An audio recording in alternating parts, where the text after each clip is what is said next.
Bismillahirrahmanirrahim. Assalamualaikum warahmatullahi wabarakatuh.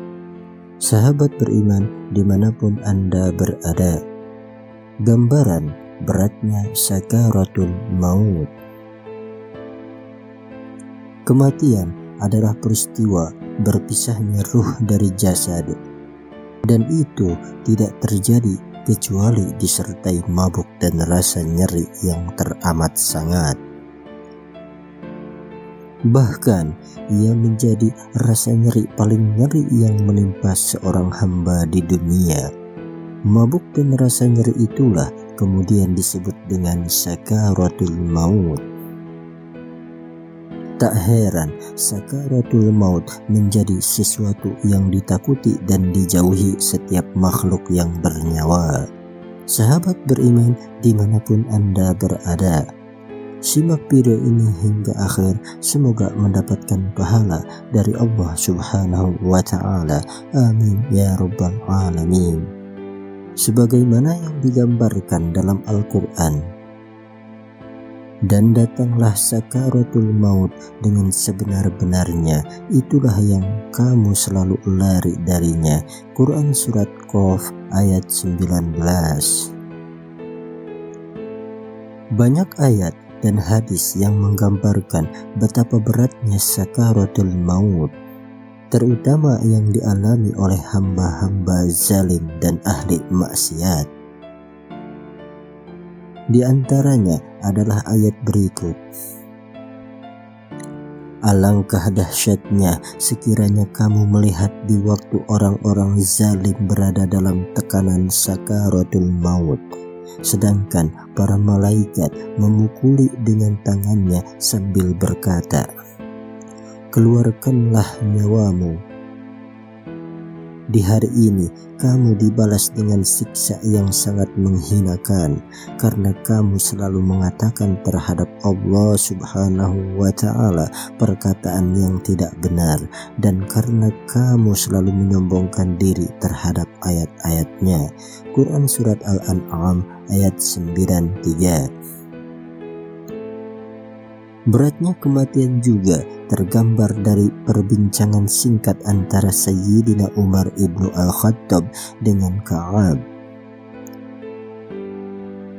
Pria yang tengah menjabat sebagai khalifah kedua itu bertanya, wahai Ka'ab, sampaikanlah kepadaku tentang maut. Ia menjawab, wahai Amirul Mukminin, maut itu bagaikan sebuah pohon yang banyak durinya dimasukkan ke dalam perut Ibnu Adam. Setiap duri memegang satu urat darinya, kemudian ditarik sekaligus oleh seorang laki-laki yang sangat kuat, maka terputuslah semua urat yang menyangkut pada duri, tertinggallah urat-urat yang tersisa. Kemudian saat menghadapi sakaratul maut, Amr ibnu Al-Ash pernah ditanya oleh putranya tentang gambaran kematian. Ia menjawab, demi Allah, dua sisi tubuhku seakan-akan berada dalam himpitan, napasku seakan-akan keluar dari lubang jarum, dan sebuah dahan berduri ditarik sekaligus dari ujung telapak kaki hingga ujung kepalaku. Bahkan beratnya kematian juga dirasakan oleh para nabi, hanya saja menurut Al-Qurtubi bagi mereka beratnya kematian memiliki dua keuntungan. Keuntungan pertama adalah menyempurnakan keutamaan mereka dan mengangkat derajat mereka, dan beratnya kematian mereka bukan berarti sebuah kekurangan atau celaan, sebab manusia yang paling berat ujiannya adalah para nabi, kemudian orang-orang di bawah mereka. Keuntungan kedua adalah memberitahu makhluk atau umat akan beratnya kematian. Mereka mungkin mengira bahwa kematian itu ringan, namun jika beratnya kematian disampaikan oleh para nabi, mereka sendiri merasakannya, padahal mereka adalah orang-orang yang mulia di sisi Allah Subhanahu wa Ta'ala. Barulah umat akan memahaminya.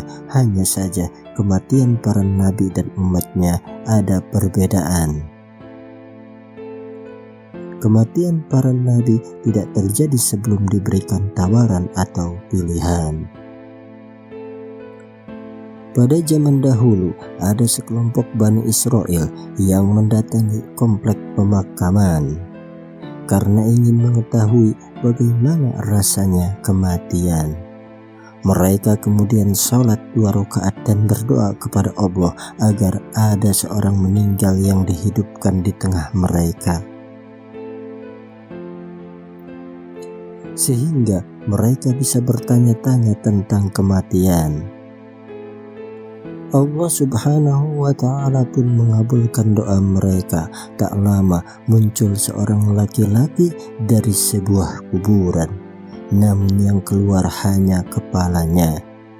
Di antara kedua kepalanya terdapat bekas sujud, pertanda laki-laki itu seorang ahli ibadah.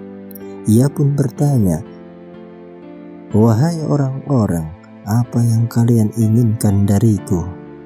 Sungguh aku telah meninggal 100 tahun yang lalu, dan hingga kini panasnya kematian masih saja terasa dan belum hilang." Demikian sebagaimana yang diriwayatkan oleh Abdu ibnu Humaid dari Zabir ibnu Abdullah. Kendati demikian, ada sebuah kabar gembira bagi orang-orang mukmin, sebab kematian mereka disaksikan dan disambut para malaikat yang bersiap akan membawa ruhnya dalam secarik kain sutra dari surga yang berisi minyak misik paling wangi. Selain itu, sakaratul maut pun terasa seperti ditariknya sehelai rambut dari adonan tepung, atau seperti air yang mengalir dari mulut geriba. Demikian seperti yang digambarkan dalam riwayat Abu Hurairah. Di dalamnya Rasulullah Shallallahu Alaihi Wasallam bercerita, jika seorang hamba sudah ajalnya, ia akan didatangi para malaikat dari langit. Mereka datang dalam rupa terbaik dan akan menempati sebuah tempat tertentu, seraya mengenakan pakaian yang terbaik pula. Wajah mereka putih berseri-seri seakan-akan mentari yang tengah bersinar. Di tangan mereka terdapat kain kafan dari surga untuk membungkus ruh sang hamba, lengkap dengan minyak wanginya yang akan mengharumkan ruh sang hamba. Tampak terlihat mereka duduk sejauh pandangan mata. Bahkan sebagian orang soleh bisa menceritakan kejadian yang disaksikannya itu, sementara orang-orang di sekitar mereka sama sekali tidak melihat apa-apa. Tak lama berselang, datanglah malaikat maut dan duduk dekat kepala sang hamba. Dia berkata kepada ruh si hamba, "Ya ayyatuhan nafsul mutmainnah, irji'i ila rabbiki radiyatan maradiyah." Wahai jiwa yang tenang, keluarlah kepada Tuhanmu dalam keadaan ridho dan diridhoi.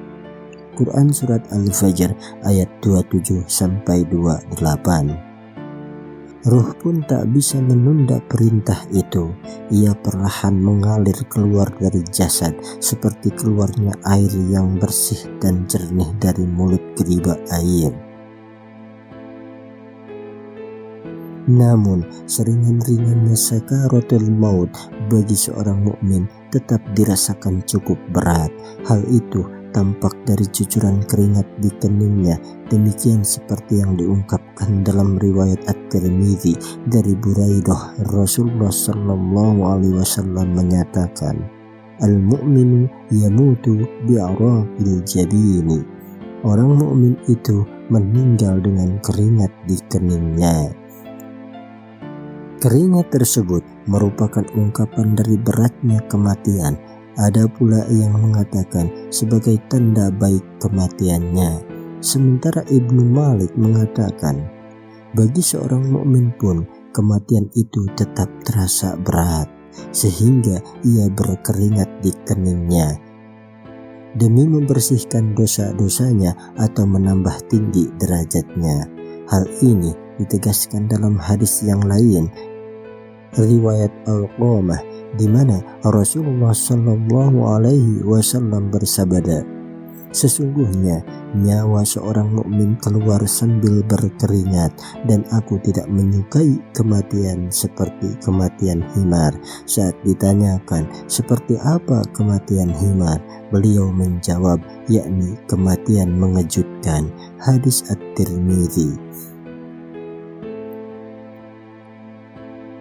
Sahabat beriman dimanapun Anda berada, maka selayaknya setiap mukmin mempersiapkan kematian dan sakaratul maut, di samping mempersiapkan kehidupan abadi pasca kematian, sebab tidak ada yang mampu menunda dan memajukan kematian walau hanya sesaat.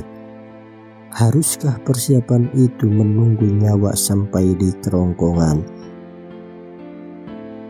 Maka mengapa ketika nyawa sampai di kerongkongan, padahal kamu ketika itu melihat dan kami lebih dekat kepadanya daripada kamu, tetapi kamu tidak melihat? Quran Surat Al-Waqiah ayat 83-85. Adakah yang mampu menyembuhkan setelah napas terakhir sudah berada di kerongkongan? Sekali-kali jangan. Apabila napas seseorang telah mendesak sampai ke kerongkongan dan dikatakan kepadanya, siapakah yang dapat menyembuhkan? Quran Surat Al-Qiyamah ayat 26-27. Sahabat beriman dimanapun Anda berada, demikianlah gambaran beratnya kematian dan sakaratul maut, dan itu akan dialami oleh setiap yang bernyawa. Semoga saja kita diwarisi kematian husnul khatimah dan diberi keringanan dalam sakaratul maut. Amin ya rabbal alamin. Wallahu a'lam bishawab. Wassalamualaikum warahmatullahi wabarakatuh.